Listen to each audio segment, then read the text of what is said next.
Hello, everyone, and welcome back to the Inside Study Abroad podcast. And today we have our first returning guest on the show, sort of ish, the amazing John Christian, president and CEO of CAPA, the Global Education Network. I don't know if I'm legally required to say the whole thing, but CAPA. And for those of you who are subscribed to the podcast and have listened, you'll know that last week I shared the original interview I did with John back in 2012. That interview has lived on the YouTube channel for all this time, 9 years. And I thought I should figure out what's going on with John these days, what's happening with CAPA, and do a little refresher. Where are they now kind of segment. And John is so graciously agreed to come on the podcast and talk shop and do all the things. Welcome back, John. Thank you, Brooke. It's actually, I was so delighted that you asked to do this. You know, it's almost a decade since we spoke. I listened to our original conversation, and what I like about what you do is you make this a conversation. It's not some kind of, throw information out there, but let's talk. What's going on in this field right now? Yeah, which is, a lot has been going on. And, frankly, there was a lot going on, especially like with CAPA and your life, even before the pandemic. But obviously the pandemic has just, I feel like nowadays I can't have interviews, like fresh interviews with people, without addressing like this big, elephant in the room for all of us. So for those of people who want to know John's origin story and how he found his way to international education, we cover that really well in the last episode. Although, sidebar, John and I, before we started recording, we did both vent a little bit about how like horrible we both feel like we sounded. I think John sounded great. I'm like, oh, how did anyone listen to that? I'm horrible. But we've both improved, grown up, matured since then, and I've hopefully gotten to be a better interviewer. So we'll launch into this. We're going to cover a lot, hopefully, and give you all a lot of great insights into the provider perspective on the pandemic. And, John, who's been working in the field for a very long time, sort of his saged sort of opinion and foresight into the future of international ed and what he's looking forward to and hopeful for in the future. So we're not going to talk about his origin story. Go listen to the last episode. But I do want to talk about a little bit that we didn't address in the first episode is, how did you become president and CEO of CAPA? Like, how did you go? You talked about being a foreign student advisor, but we didn't really connect the dots to CAPA. And I'd love to, if you'd love to share, a little synopsis of how did that come about for you? Wow. The short version is that I was I became the resident director of the SUNY Oswego London program. So if you listen to the previous podcast, you'll know that my alma mater, SUNY Oswego, we made a very significant gift to them. And it's because my relationship to Oswego really led to where I am right now talking to you. Mm-hmm. So as this resident director, it was a London program. We had 15 courses, a really expansive co-curricular strategy to get people on the street and explore and analyze their cities and synthesize it in the classroom. And it was great. Mm-hmm. A few institutions saw what we were doing and said, could we partner with you? So the University of Pittsburgh came along, University of Minnesota, UMass Amherst, and it started to turn into something. And it turned into a small organization, which I had led. And we organically grew this curriculum and the student body over years. And at one point, the funding that we had through this inbound travel agency, actually, we're ready to give it up. And so I and a few CAPA colleagues actually led a campaign to recruit the funds, and we purchased CAPA. Mm-hmm. And so we set it up as an organization, ran out of Boston, and continued to evolve over the years from CAPA to CAPA International Education to where we are now, the Global Education Network. So I love it. It's a great story because it's a story about passion and belief and taking a chance. We were a group of people that just knew we could do something special in learning abroad, mm-hmm. and we trusted each other, and we took a financial and professional risk, and it turned out to be the most wonderful decision probably of my life. Yeah, I love that. I love, me, I love all the entrepreneur stories. I feel, and you just reminded me of this, but I have it on good authority that I am in this field, maybe partially sort of related to you. So Oh, that's I good. studied abroad. I mean, I did a trip with my Spanish teacher. It wasn't really study abroad for 2 weeks in France and Spain when I was in high school. And the company that we went through was called NETC, which I believe was that original company that you, Yes, that was yeah, our original partner, and yes. they were Oh, focused on high school education. We were study abroad, yeah, and yeah, it just made good sense for us to break off yeah, and, yeah. I pursue love the that. study abroad avenue. That's great. How we are Yes. related. I mean, it goes way back, way back. God, I had my, they gave you your little luggage tags. I had my luggage tag for them. I think all through, I used that same one all through college, all my study abroad. So there you go. I have some Kappa / NET connections there. So awesome. So let's talk a little bit about Kappa. I forgive me if I don't have the timeline correct, but I believe let's talk a little about how Kappa grew and developed even pre-pandemic. So when we had talked, I believe you all were just sort of moving in the direction of the study center model. And I think even before we get into that, maybe if you could define for those who are just curious about the field and not really sure what we mean by study center, what is a study center when we're talking about in global ed? It's actually, we were well into kind of expanding the study center agenda really when we met, Mm-hmm. actually. Um, and if I were to define it, I would probably go by the opportunities that center-based learning offers Mm-hmm. faculty and students. And so firstly, it is basically hosting a program in an infrastructure. So we have small schools, if you will, or study centers, located in the various cities where Kappa operates its programs. So with that comes classrooms, resource rooms, uh, faculty, staff, and the opportunity to really have a high impact, intentional study abroad experience. Mm-hmm. Now, this isn't to say any other experience isn't as great, but my experience from the SUNY Oswego London program when I was a participant in 1986 to my being the RD and then evolving into this organization Kappa was if you actually had faculty teaching courses and they were committing to co-curricular work and they were getting students outside, exploring their cities, analyzing them, and synthesizing that in the classroom, you would have a deeper level of impact in their knowledge base and their experience overall. Mm-hmm. And that's not to say direct enroll isn't having the same experience, but with the study center, you can really generate curriculum and an overall experience for that student at that time. They're not Mm-hmm. directly enrolling into something that's already been prepared, if that makes any sense. Mm-hmm. And so, we started off in London, we expanded into Florence, then we went to Sydney, Beijing, then Shanghai, Dublin, et cetera, et cetera. Mm-hmm. And in all those locations, we have Kappa staff and faculty. Some have been with us for decades, others have not, who all share in this mission of high impact teaching and learning. The Mm-hmm. study center also for Kappa, because our models are really our global city programs, internships, and our custom programs. The study centers really allow us to work with institutions to generate unique programs to their institution, their Mm-hmm. department, individual faculty, Mm-hmm. etc. So the agenda for the topics of teaching and learning are easier to expand when you have a center to do the production in. Mm-hmm.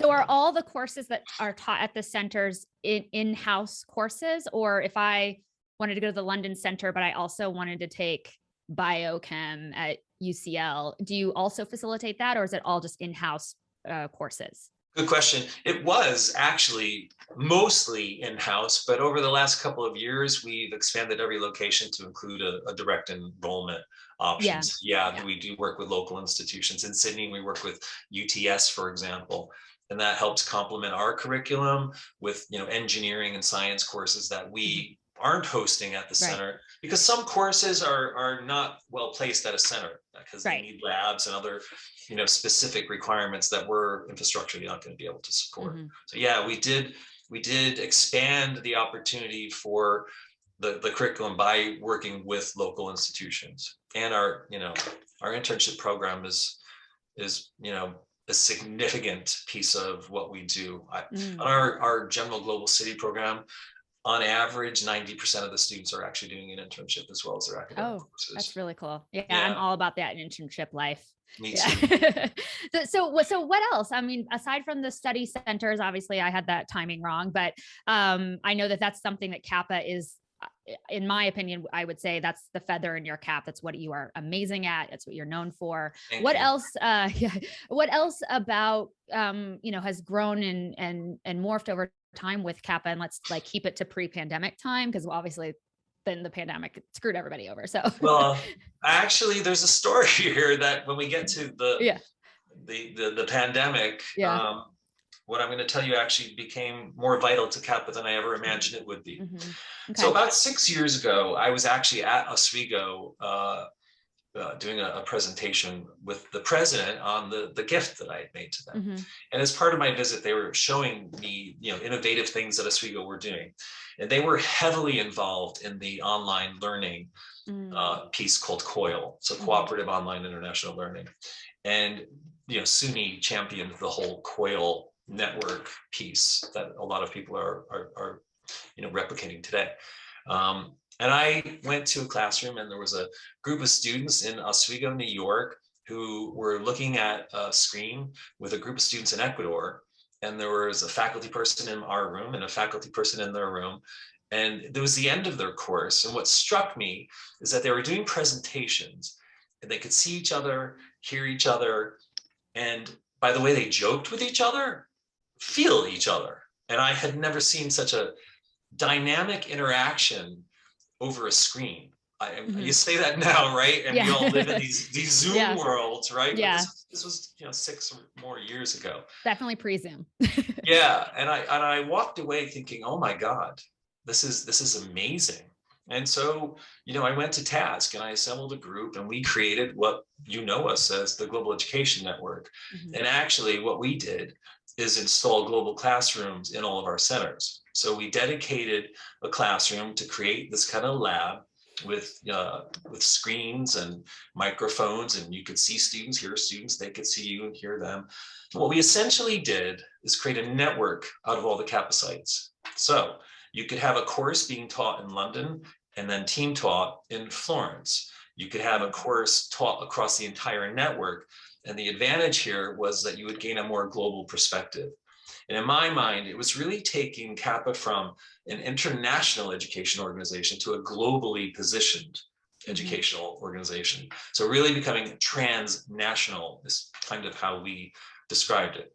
It wasn't a small endeavor. And, I have to say back then, building out the global classrooms was a major investment for the organization, which several people questioned and said, oh, technology and study abroad, it doesn't It's the belong here. worst. Yeah, right.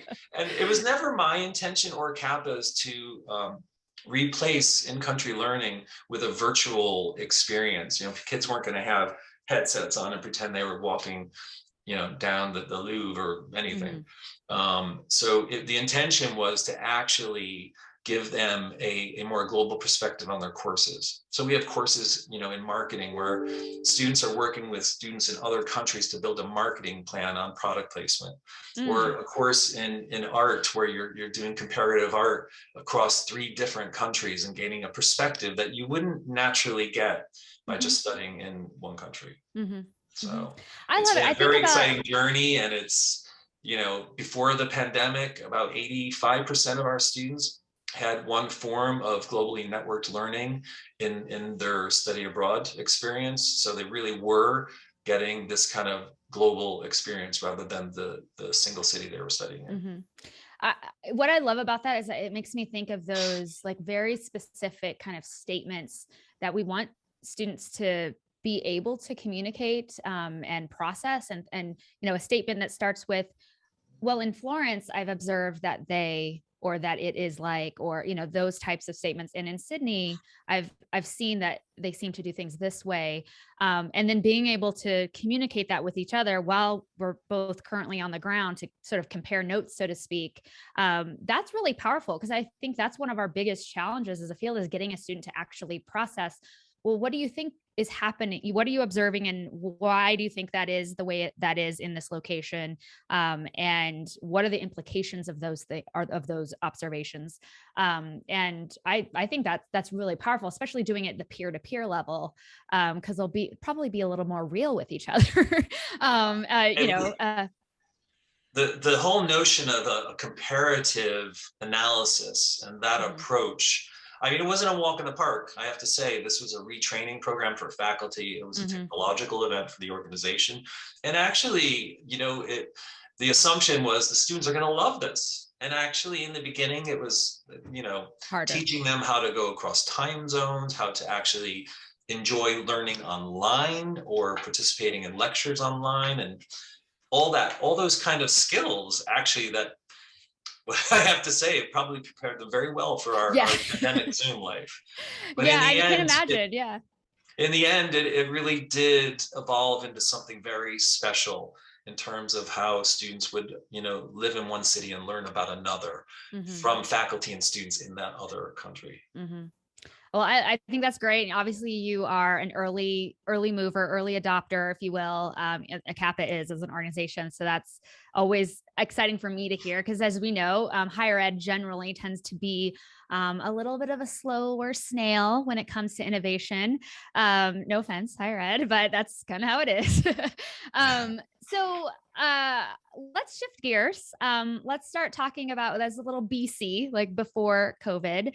Let's talk about DC during. And maybe if you could break down and describe for us what was going on with Kappa in the early days of the pandemic, when we're hearing the news stories. I know you all had a center in Shanghai, as well. So I'm sure you were seeing it even earlier than some companies and organizations. Yeah, Yeah. what were those first initial weeks like, and what were you thinking?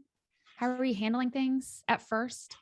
Well, so this is sorry, my screen's like jumping around.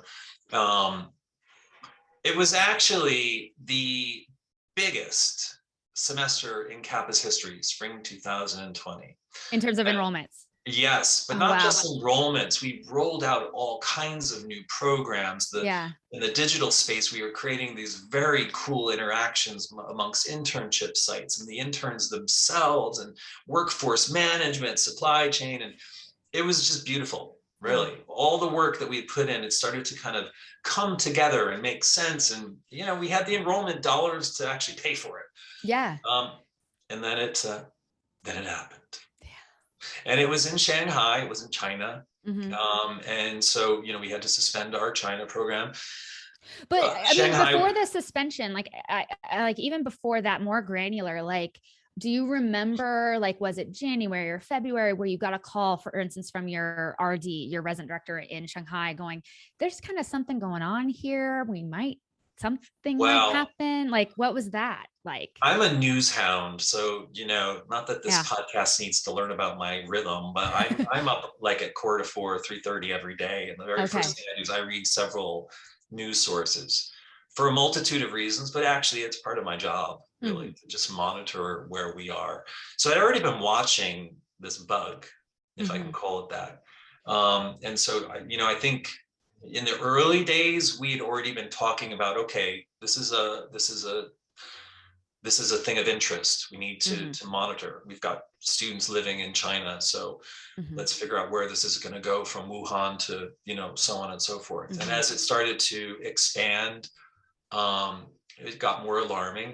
But I will tell you, in the early days, we had a kind of mindset. All right, well, if we have to bring them home from China, it's early. Was it January, I guess. Yeah. um, let's relocate them. And in fact, Kappa did do that. I think almost every student actually moved to either London or Dublin or Sydney. And Hmm. we helped finance that just to make sure that they wouldn't have program disruption, Hmm. not really realizing the level Yeah. of disruption that was coming down the pike. Yeah. And so we suspended the program, in accordance with everything everyone else did in terms of WHO and the Hmm. CDC and all that stuff. And in terms of mindset, I think we just thought, all right, this is possibly going to be contained to China, and we're just gonna, we're gonna go dormant for a little while and reopen Shanghai because, as you know, I studied in China for a year and a half and went to SOAS, and I love China. I'm a Sinophile, but it didn't quite work out that way, as you know. Yeah. Yeah. Well, a lot of companies were hit. I mean, they were hit in so many ways. And of course, the student experience was hit, and I'm not insensitive of those things. But since I have you on the podcast, I feel like I like to get real with people about what were the true implications of this for an organization like a Kappa. We've heard, the press releases of the CIE, furloughing or laying off 70% of their workforce. I'm sure you were also, confronted with a lot of challenging decisions from a financial point of view, organizational point of view. What were some of those decisions that you had to face, and what did you decide? Well, they're shared amongst all of us, really. I think one of the things that I like about what has happened is the community generally came together and communicated widely with each other to assess situations and look at best practice and things like that. But ultimately, March came along, and it really, Italy started to obviously have the case surge that they had. So we had to look at what we were going to do there. And I'm trying to keep this as brief as possible because everybody knows the story. It just got to a point where essentially we, brought 1,000 kids back to the United States. And the initial reaction for Kappa, for I think all of us really, was how are we going to help these students continue their semester? So we're talking about a lot of people with major disruption. Some students losing a whole semester would disrupt graduation, employment plans, graduate school, their lives, and not to mention, emotionally, I can feel it now when I talk about it. Yeah. The loss of your study abroad program. I mean, all of us who have done this, you can go to that special place and know what it was like to have the privilege of learning abroad. And this was the major disruption nobody would have ever forecasted on a scale, of a pandemic. And so the priorities for Kappa really were to get kids home safely, to figure out how, to handle the economic crisis, and then to make sure they continue their education. I'm not bragging about Kappa because we all had to deal with this, but I will say to the naysayers who said, don't bring technology into your learning abroad platform, we were very fortunate in that we were able to put most of our curriculum online pretty quickly. And it was about a week of disruption before we got kids back into their Zoom rooms, classrooms, parents' basements, or wherever they were actually learning from. So one of the things we're really proud of is we got students to be able to bring their semester to a close. And, we did a lot of work of helping them reflect on their in-country experience as they were looking at their home experience while still analyzing and exploring the globe, if you will, through their courses. We put students into remote internships, which became a really big deal for us, actually. But the internship sites continued to host our students. And in fact, we launched a new product out of this whole pandemic, which is a remote global internship, excuse me. And so, for the semester after, spring 20, summer, autumn, and thereafter, and now, we still have students who are actually in the United States participating in a global internship remotely. And we've adjusted the curriculum to reflect that and other things. So I'm skipping around here, but Yeah. it was a devastating moment, but we got through it. And what about like internally, like were you able to keep most of your staff? Was that a priority, or did you have to make some hard decisions there? It was a number one priority. So we did something called a kind of shared economic split, or so I'll describe it as better, but that's internally what we kind of looked at it. And essentially, yes, we had to make cuts just like everybody else. And Mhm. it was a very, very sad, very difficult period of time. I maintain 20 years ago and today and into the future that Kappa's greatest asset is its community. Mhm. And it's the community of teachers and administrators and caretakers and so on and so forth that actually make our organization wonderful and Mhm. a nice place to be. So to have to lose anybody was just, what can I say? It was horrible. Yeah. So in an effort to try to minimize that, we basically went across the organization. We looked at different funding schemes in every single country, and there were schemes available. So that is terrific, Mhm. which allowed us to retain a lot of our staff. And then where we didn't have so much of a governmental scheme, we created our own. And so we essentially asked everybody, including everybody, leadership, myself, everybody, to take a pay cut. Mm. And we presented as this is the community helping save the community, and Mhm. everybody participated in it. And so we reduced our wage roll by actually getting everybody to just take less money. Mhm. And that worked for a while, and we didn't have to let go of as many people as we would have normally had these schemes and our community not participate so widely. But then it continued. I mean, Yeah. anybody listening to this podcast that led an organization or is leading one now will know it was all right. Well, Yeah. we just got to get to Get- summer. Right. And then it was like, And wow, we're then not going to get to spring summer. 2021 will be like Well, I gangbusters. mean, it went really, it was the dominoes, or however you want to Yeah. feel this. Uh, all right, summer didn't happen. All right, that's okay. We'll get to autumn. And then Yeah. it was like, all right, spring 21 is going to be it. We're going to be fine. And Kappa had 11 students. We Yeah. normally would have had Right. 1,200. Yeah. So yeah, we lost a lot of good people, because not only, was there an economic reality to the situation everybody was in, and this isn't just study abroad, this is the world. Right. But people had to make choices, Mhm. and we lost Mhm. a lot of people because they elected to go somewhere else, to leave the field. I think Mhm. everybody knows we lost a lot of great people to the field of international education because of Mhm. this, because of the Mhm. uncertainty. And Brooke, we just weathered the storm, Mhm. as best we possibly could, with the deepest respect for our professional community and all that. Well, that's a great segue into probably one of the biggest decisions, at least publicly, that you made during the pandemic. And in May, you announced that you took on basically an investment partner, Infindi. Am I saying that correctly? And Infindi Infinity. Partners, Infinity. I'm sorry, I do have that wrong. And that they also invest in CEA, which leads to a partnership between you and CEA. How did that come about, and why, I don't know the back end, you don't have to tell us, but maybe that wasn't the thing you always wanted to happen, but it did. So what makes you hopeful for it? So how did it happen, and what are you excited about as a result of it? Well, how did it happen was, well, really, you want an open conversation. An exclusive. I love it. It's my job as the chief executive officer to be creative, innovative, and realistic. Mhm. And so, looking at where things were going, we clearly had an economic roadmap and how we were going to get through this.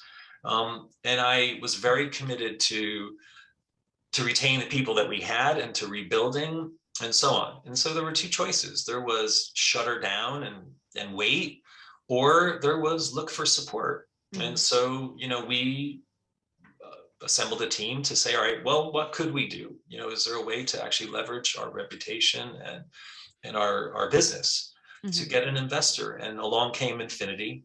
They had invested in CEA, and it's a private conversation, obviously, Mhm. but the more I spoke with them and understood their commitment to the field, and their CEO said to me, look, study abroad has been around for 100 years, and it's going to be around for another 100 years. So our mission is to help organizations that are who want to be around and need an investment, not just to actually survive, but to actually be bigger and better. And as Mm. I'm very committed to the center-based model, very committed to the opportunities that technology and a global platform can present to study abroad students, but they all cost money. Mm-hmm. And so I very carefully looked at the organization. I brought many people into the conversation about what we will do and how we will do this. Not everybody, because this was a difficult thing to contemplate. Mm-hmm. Um, and in the end, it just made the best sense to actually go down this road. It not only protected people's jobs, protected our ability to operate in the future and successfully operate in the future, because there's being here and there's being here and able to perform like you did pre-pandemic. Right. And my commitment was, if we're going to run programs, they are going to be at the best, highest quality that everybody expects, and anything less is not acceptable. Mm-hmm. And so we did it. We accepted the investment. We're now partners in this group. We work with CEA. Right now we're still figuring it out. It Yeah. means that, Kappa is still the organization everybody expects us to be. I am the CEO. CEA are the same exact thing you expect them to be if you're working with them. And we're helping each other. There's been a lot of support emotionally. We've gone through a lot of trauma, if you think about what we're describing here. Mm-hmm. And it's so far it's been a wonderful journey, I have to say. Yeah. Sure, was it scary going down this route? A little bit, Yeah. but we're well into it now, and our Infinity partners are incredibly supportive. If you're looking on LinkedIn, you see that Kappa is hiring like crazy. So Yes. we are hiring, so check it out. Yeah. Yeah. And so, I'm very excited about our future now, because Yeah. we've got financial security. We have independence. I'm still making the decisions I always was. We're still pushing the agenda. This week alone, I had several conversations about, new programs and new identities, new opportunities for students. And I know we're still in a pandemic, but for the first time, certainly since we've been in it the last couple of months, with this funding and the support that, it's pretty amazing support. Mm-hmm. I really believe we've got a very exciting future in front of Yeah. us. Well, I think one of the misconceptions I think sometimes people have in international ed around these acquisitions, investment partners, whatever, all these different models that we've seen over the past several years. And there sometimes people get really freaked out by like this idea, like, oh, these other organizations coming into our playground, so to speak. And I think what people don't or sometimes forget is that running study abroad programs costs money.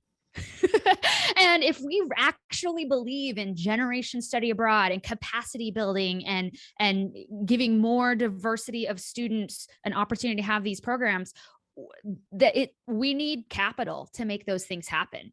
It's not just going to be because we think it's a good idea and we're great. We actually have to have capital to bring on smart people to help deliver programs, build programs, create new innovative models that give broader access to more students, provide scholarship opportunities. Also, because otherwise, if you didn't take outside investment, the amount you'd have to crank up the cost of a program to be able to do all those things would make it even less accessible to students. And so sometimes I feel like people need to kind of get off their high horse if they're like, oh my gosh, outside investors, that's sketchy. I'm like, no, it's not. This is how you scale a field. This is how you scale a product. And luckily for us, the product that we get to talk about and promote and talk about very passionately is study abroad, which is amazing and beautiful. We could be in the mattress industry and be like, how do we scale the mattress business, but we don't have to do that. We get to talk about transformational global experiences. And I don't think there's anything wrong with wanting more tools to make more of that possible for more students. And if it means it's capital from an outside firm that,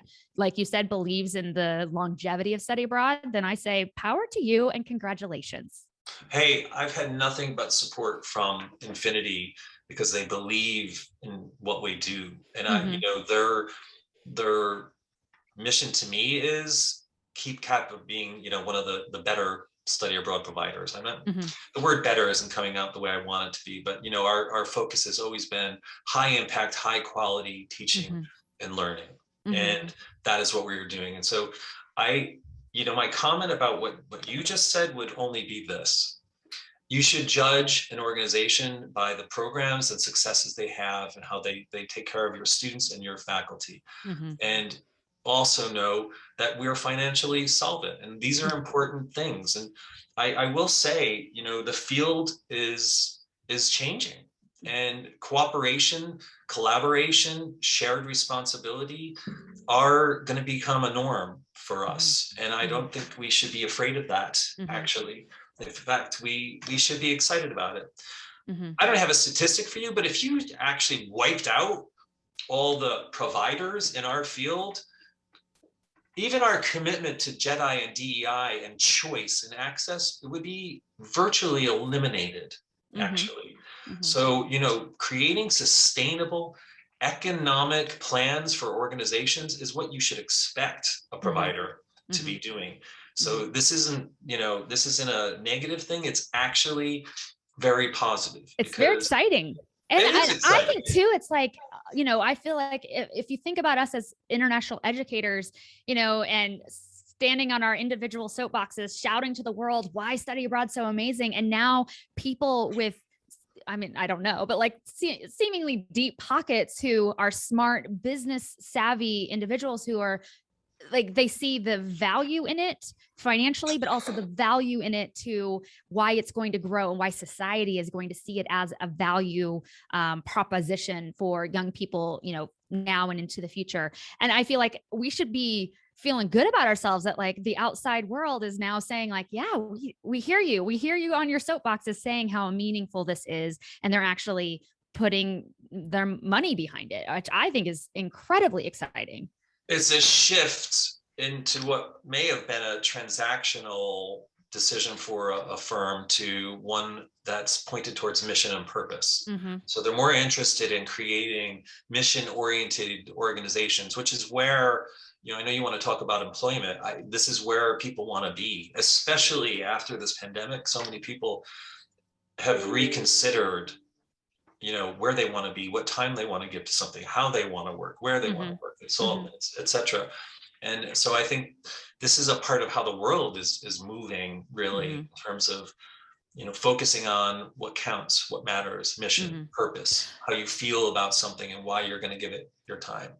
So. I say related to that, also from, and this is off topic, but I think also from the employee perspective, yes, I agree. People are like, oh gosh, if I have only, 85 years on this planet on average, do I want to be shilling mattresses, or do I want to be talking about something I'm very passionate about? I think that is a conversation people are having with themselves and how they're wanting to devote their time and energy. But on the same notion, I think, as you mentioned, losing so many people from internet, talented, smart, innovative people from our field who are going to other industries, is I also think it makes us as a field also have to say, like, is it enough to just tell people, but you get to talk about your passion? Or do we also have to compensate them adequately, especially since most of us are, no offense, but like most of our field is telling people, go get a master's degree to work, to get a 42,000 a year job. And so I feel like we also have to maybe look in the mirror to go, oh, are we actually compensating? And I'm being compensation as an umbrella term for all types of benefits, not just salary. Are we really treating our employees adequately so that they don't want to leave and the exodus to other fields? That's happening in higher ed generally. There's a Facebook group called Student Affairs Expatriates, and it has 15,000. It started a year ago. It has 15,000 members, and it's all people who are wanting to leave higher education administration work because of, a litany of issues. But one of them is like overworked, overeducated, underpaid, all these things. There's a great Medium post that I'll link to in the show notes if people want to read a very good synopsis of this. But I think that also, begs us as employers and, people leading organizations and universities to go, okay, how are we actually making sure we're getting the best talent? And part of getting the best talent is giving them the full stack of compensation, and there's a lot of things that go under that. I don't know, thoughts, agree, disagree? Let's debate it out. Ooh, that's like another podcast, my friend. That's I can't answer that Yeah. question fairly. What I can say, on our side is, as we're, you know, coming to the other side of this thing, is a strong commitment to just make sure that, you know, we create a positive, equitable place to work. Mm-hmm. And that doesn't mean we just basically bump everybody's salaries up and things like that. We're still in a pandemic, and there still is an economic crisis. We're very fortunate in that it looks like spring 22, the numbers are definitely, looking familiar again. They're not Right. back 100%. For example, we don't have a program in Sydney, but we do in multiple other locations. And so I think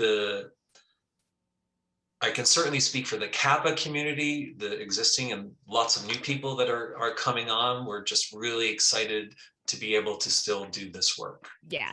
And access the energy, the passion, and the reward for helping students, Mm-hmm. learn abroad and faculty to teach abroad.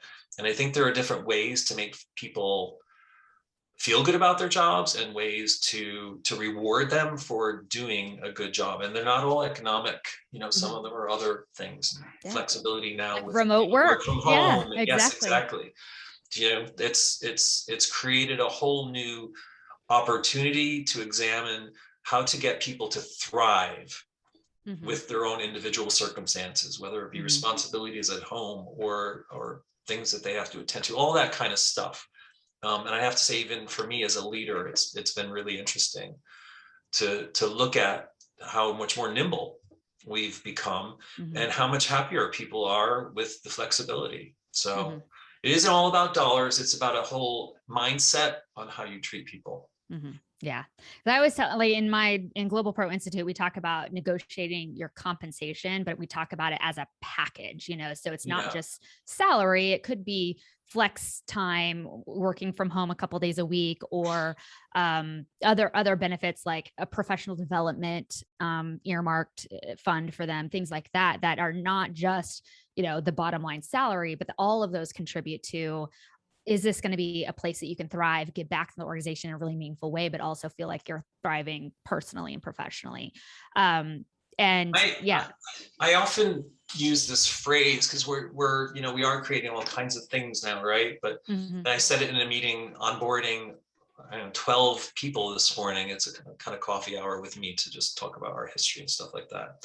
And I invited them to share with me, now and later, the journey to onboarding at Kappa. And I said, I'd love to hear how your experience was. And more importantly, I'd love your perspective on how to improve things and so on. And the phrase I used was, you have a chance to kind of put your thumbprint on our blueprint Mm-hmm. for change. And Mm-hmm. I really do believe that community discussions and contributions wide across Kappa are what make it, make it the company that it is, really. Yeah. Oh, that's great. Well, and also a little pro tip for anybody listening who maybe isn't doing this already, but if you are thinking about applying for a job at Kappa, you should definitely go back and listen to the last episode with John. Obviously, listen to this episode if you are. But I will say that a lot of people I've interviewed in the past, even the original interviews that are just on the YouTube channel, people will tell me all the time, like, yeah, I just interviewed somebody the other day and they said they basically Googled me and found that interview, and it was super helpful. And like, they did like some reconnaissance work. And I don't know if that's ever happened to you. And I'm like, I know some actual people who have applied to Kappa who are asking me what I knew about them. And I was like, go listen to this with John. Oh, that's great. That's So, really great. Yeah. Yeah.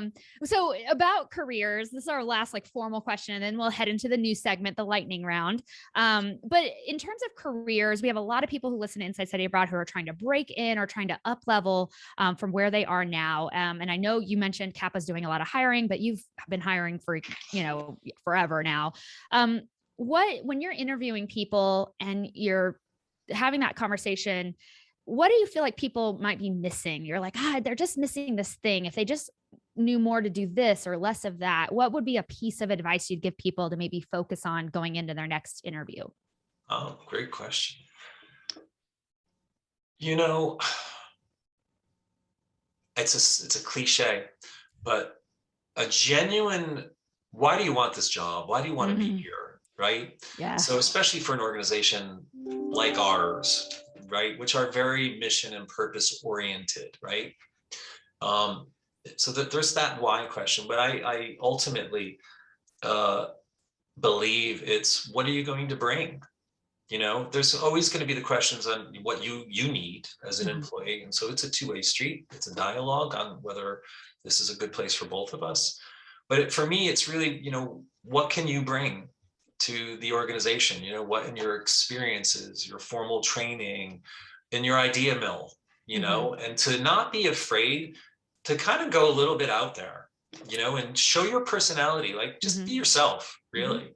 And, you know, read everything you can about us, read all the website stuff and so on and so forth, but don't spit it back. We Yeah. know what we are and we know who we are. What do you think? And Mhm.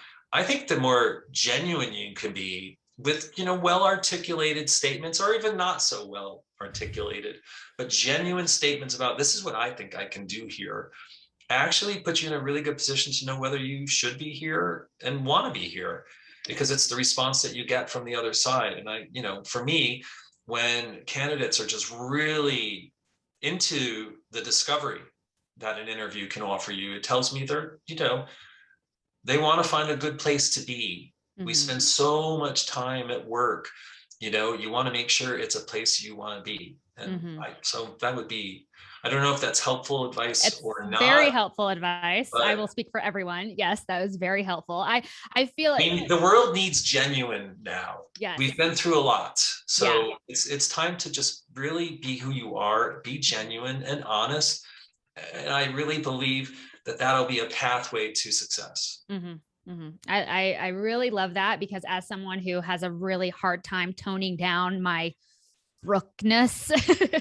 I appreciate that. I feel seen. I feel heard. And anybody Yeah. out there, just okay. Like, and I always tell people too, you know, practice, like turn on your video webcam, hit record, and pretend somebody just asked you, why do you want this job at Kappa? And just talk to yourself, like in a room, and just tell all the stories, tell all the things, and then like watch yourself back and go, oh, that thing I said was kind of cool. And that part of my story, it actually is a little creative and memorable, and then fine tune that over time. But yeah, like say it out loud, say it to yourself, and listen back. And then, you know, just echoing what John says, like I always tell people all the time, it sounds very harsh, but I mean it with love, is that they don't care about you yet. They care about their organization. They want to know how you are going to make their lives better, easier, you know, faster, stronger, all the things, and how you are going to bring your special expertise, experience, talents, passions to make that happen. And later on, they will start caring about like where you grew up and all the things, you know, those things will happen later. But now they just want to know where your value add is for them, and that you have like a unique, you know, point of view and passion for that thing. And again, practice saying it out loud. I I'm going to completely agree. challenge you a little bit there, though. Ooh, tell me, like, let's do it. Well, well, I hope that anybody interviewing anybody cares, and I know that I know what you're saying, but it isn't all about what it isn't 100% about, you know, your impact before you know how you can have your impact. Mm, I think it's about being honest about who you are and uh, being prepared and not being afraid to actually express yourself. For me, you know, no, I not every think you're right. organization is gonna be like that. Yeah. I totally get that. But you know, if you walk away from an interview and it wasn't a little bit interesting and fun, it wasn't a good interview. Well, here's what the way I phrase it. It's not that they don't, I say that to like get people's attention, right? But you know, what I really mean by that is so I'll use myself as an example. I can't say, John, you should hire me. And here's why. I grew up in rural Kansas, and then I studied abroad, and then I worked at this place and this place. That isn't a good pitch. But if I Yeah. said, John, here's why you need to hire me. First of all, I grew up in rural Kansas, in a single wide trailer, and a single mom, and I know how hard the taking that next step to actually applying to study abroad, rounding up those funds, making that happen. And I am committed to helping students that were just like Brooke in 2000 in rural Kansas see that this is a possibility for them. And I want to do that at Kappa by doing X, Y, and Z, right? Like that's my point, is like, it's, you care about me and I can talk about myself, but I have to make it, why is that? Why do you care at Kappa that I grew up in Kansas? Why would I even mention that? Unless it's truly part of like my story and my passion and why I want to do this. I feel like you have to connect the dots between here's what I know and, my experience, and then why is this going to be valuable to the organization? I absolutely. How is it going to apply?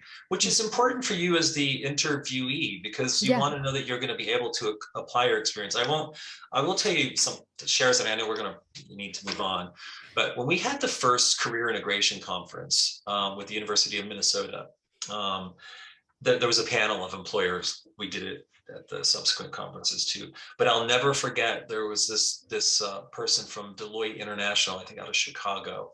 And you can imagine this conference is interesting because it's study abroad, it's multiple departments, it's career planning and placement, it's looking at job readiness, global skills, all that stuff. And actually, during the panel, this one person from Deloitte said, I have to tell you, it all sounds great, but I'll be really frank. Think about the audience that this person is speaking to, right? Yeah. And they said, if a kid came in front of me from Paris and they had this great experience and they talked about the people and the culture and the food, and I would look at them and say, what does that have to do with me? And she goes, you know what? I'd rather hire a kid from the suburbs or whatever in Chicago who came and said, here's what I can do for Deloitte. Mm.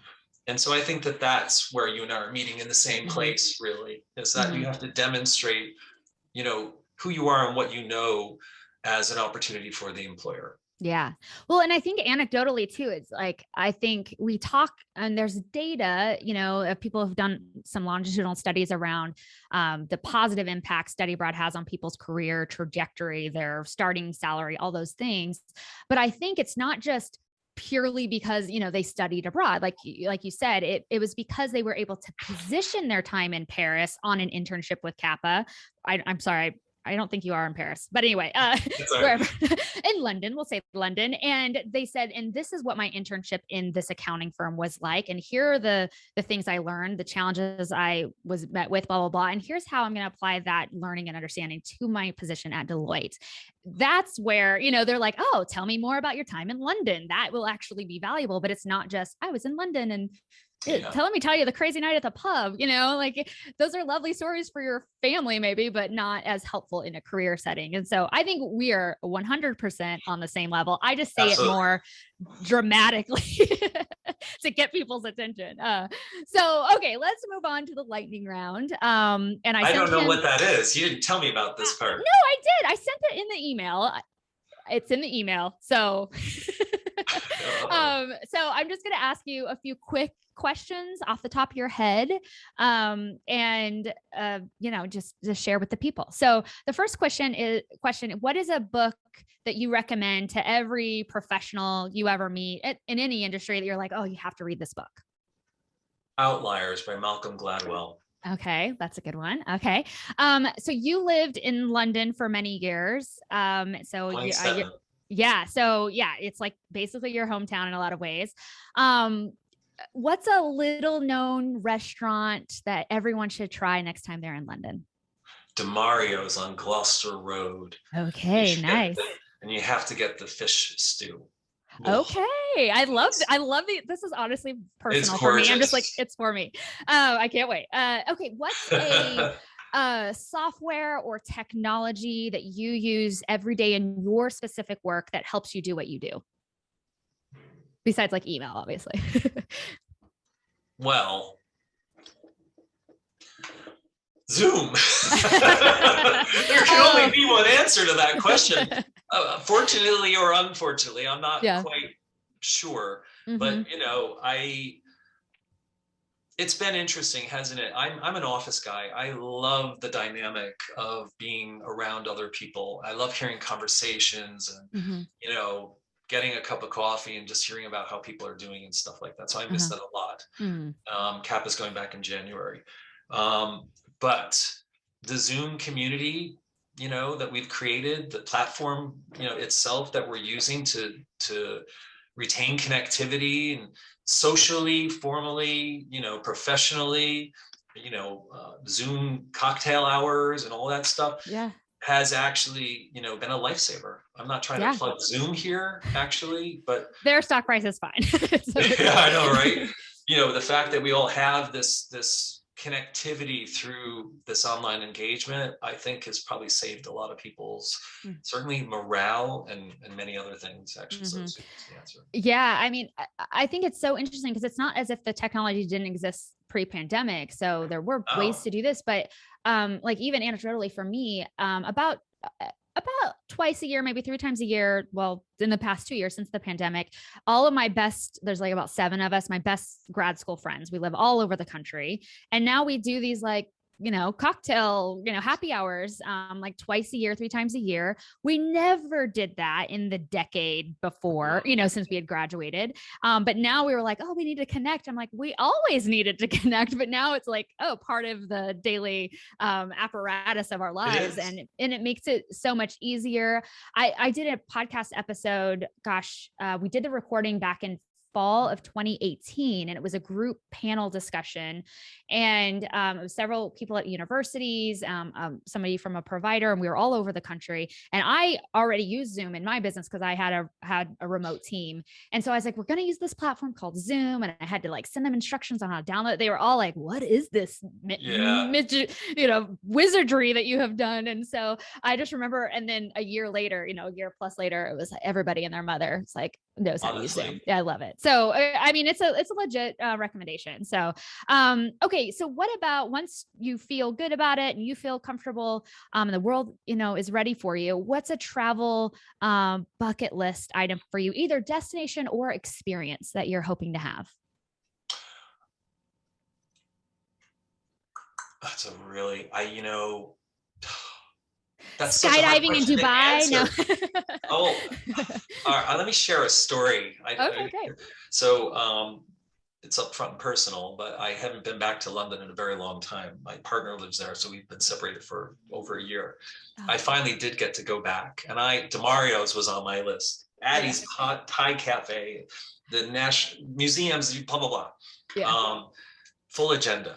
And the Kappa community. Well, on my flight, unfortunately, someone had COVID, so I had to quarantine the entire time I was there. I wasn't allowed to leave the threshold of that house. So there lies Zoom connections and all that stuff. So the reason I'm saying that is I didn't get to actually go back to my city, which is London, and go to my favorite places there. So it really probably is that. But further afield, I'm really, really anxious to get back to Thailand. I just had a really great experience there. So, Yeah. but beyond that, I think my next bucket list is I've never been to India, actually, which is crazy given what I do. But that's the place I've been longing to go to for a really long time. I love India. It's top three. When people ask you the horrible, unanswerable question of what's your favorite place in the world you've been to? And I'm like, I can't answer that question, but India's top three for me. Yeah, for sure. I know. I have to get there next. That's great. Yeah. So earlier, before we started recording, you mentioned you wanted to read something that you thought was inspirational, maybe helping you get through the pandemic and might be valuable to our listeners. Wouldn't you share that with us? Well, yeah, I will.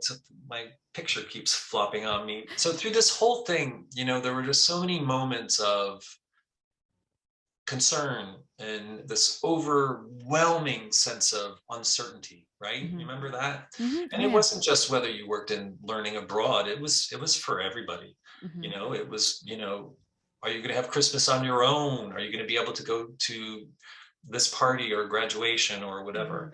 And I have an aunt who was a big mentor of mine, and she passed away before the pandemic, but she left me some things and I hadn't really gone through them. So I one day was just going through them, and I found this picture that she sent me, and it says, faith is believing that one of two things will happen, that there will be something solid for you to stand on, or that you will learn to fly. And we learned how to fly. Yeah. Really, I genuinely believe in the darkest moments of uncertainty and fear and concern for so many things, that we are forced to reinvent, to create, and to learn how to fly. And I think, metaphorically, it totally works for our field, Yes. if you think about it. Mm-hmm. But I think that's the beautiful thing about our field. It's resilient. We believe that the world has, so many lessons for us, and that, this is an interdependent community, not an independent one. And so I think that there are invaluable lessons about, how the world will connect and operate with itself once we get through this. And, we can't leave this conversation without saying, the challenges are still coming. I can't leave this conversation by saying to our partners who, my gosh, boy, talk about proof is in the pudding, but our institutional partners have been through so many of their own challenges with the exact same problems, whether it be economic, professional resources. And nobody should ever think it's all about the provider suffering. Every institution is also suffering too. But the way we all came together to help each other, there's a thing called the Provider Collective that emerged out of this, where, competing organizations get together and say, how are you, and how are you handling this? And it's not a unfamiliar story in this field, because it is a very collaborative and sharing one, but actually the way everybody came together to really support each other and, talk best practice and make sure that everybody was going to get through this was remarkable. And so I have to look in that camera and say to our institutional partners, the way you checked in with us, supported us, and, kept communicating with us and are now sending us students because you trust us. My gratitude has no boundaries. Yeah, that's a true partnership, right? It's not one directional, and it's not just when times are great, right? This is when you learn about the difference between transaction and transformation. And no one let us down. It was remarkable and continues to. And I think also too, I know a couple of other people who are part of the Provider Collective, and when they were telling me about it, I was like, how is this not already happening? I know. I hope it continues, even when, this is we're talking about the pandemic, like we talk about the Great Recession or something where it's like in the clear rearview mirror. But I hope that those types of collaborations and checking in and just connection continue, because I think that we can only be better when we're learning and growing together. And I think that's a great way to close out this part 2 of the John Christian experience here. Thank you so much, John, for coming back on the podcast and agreeing. Thanks for bringing me back. Yeah, we won't wait another 9 years, 9 years. to do it again. I'm sure a lot's going to change even in the next decade. And so I'd love to have you back again. And thank you so much for being on the show. And I will link to John and Kappa and all the things down below. Oh, one of the things I was going to say, it was so funny at the end of the last episode. I remember saying, I'll link to Kappa's all the socials or whatever. Instagram didn't exist yet, people. I didn't mention your Instagram. And the reason is I was like, because I thought about that. I was like, why did I say Insta? It didn't exist yet. This is how old we are. Wow. So yeah, anyway, we will link to the Instagram, it's Twitter, amazing, all the things. Isn't it? Yeah. If you think how old some of the things are that are resources we can't live without, when they're really not even a decade old. Oh my God. So is Kappa are you going down the TikTok bandwagon? Is it the marketing team exploring TikTok? Of course, you got to. That's where the kids are. Right. All right. Thank you, John. Thank you so much. Thanks, Brooke. Take care of yourself.